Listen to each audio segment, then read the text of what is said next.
Assalamualaikum warahmatullahi wabarakatuh.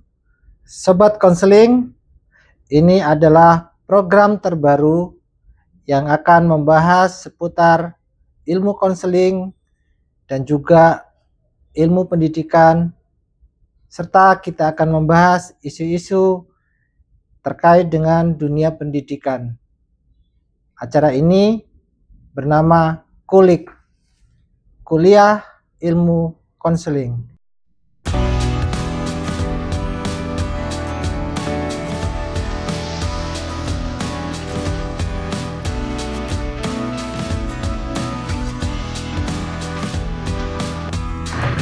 Sobat Konseling, pada pertemuan pertama atau kali ini kita akan mengupas secara detail tentang pengertian atau konsep bimbingan dan konseling. Pertama, kita akan merujuk sebuah konsep yang selama ini menjadi dasar praktik para guru bimbingan dan konseling di satuan pendidikan atau sekolah, yaitu bimbingan dan konseling. Bimbingan dan konseling itu secara sederhananya dipahami sebagai sebuah upaya atau proses yang memiliki ciri sistematis, objektif, lugas, dan berkelanjutan, serta terprogram yang dilakukan oleh seorang ahli dengan memiliki kualifikasi sarjana pendidikan, bimbingan, dan konseling yang bertujuan untuk memfasilitasi murid-murid kita atau peserta didik dalam mencapai kemandirian dari peserta didik. Pada konsep ini kita bisa melihat bahwa bimbingan dan konseling itu bukan sebuah proses yang dilakukan secara sembarangan, tapi sebuah proses yang sistematis, memiliki perencanaan yang jelas, terprogram, dan yang terpenting adalah berkelanjutan. Yang kedua, dalam pelaksanaan bimbingan dan konseling, kita mengenal sebuah profesionalitas, yaitu layanan bimbingan dan konseling itu harus dan wajib dilakukan oleh ahli dalam bidang bimbingan dan konseling. Kenapa seperti itu?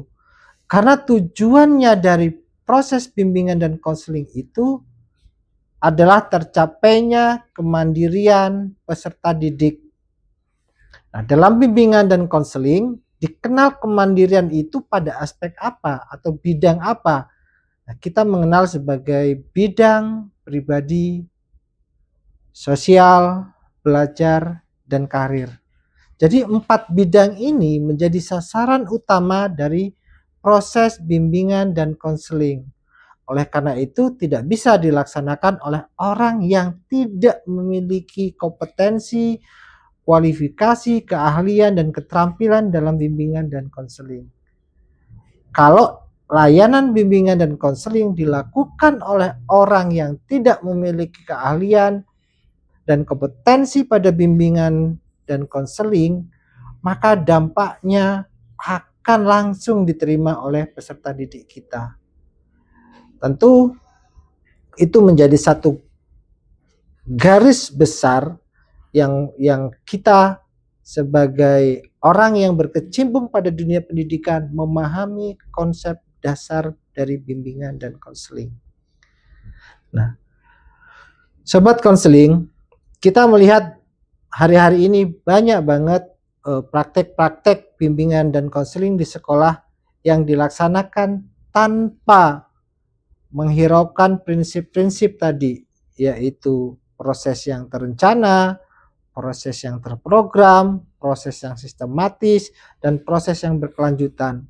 Sehingga kesannya bahwa bimbingan dan konseling itu bisa dilakukan oleh siapa saja.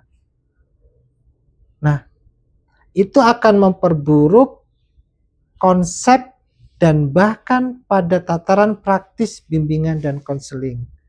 Maka melalui program ini kita akan coba mengupas secara lebih mendalam, kita akan mengupas secara teoritis, kita lihat pada kajian atau tataran praktis, sehingga kita akan bisa menemukan garis lurus, kita akan menemukan track yang benar pada praktik layanan bimbingan dan konseling di dunia pendidikan atau di sekolah.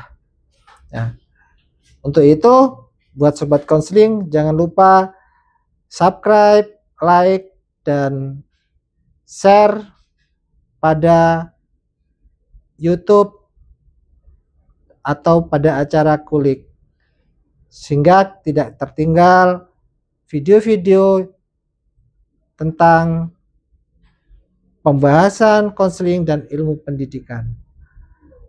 Assalamualaikum warahmatullahi wabarakatuh.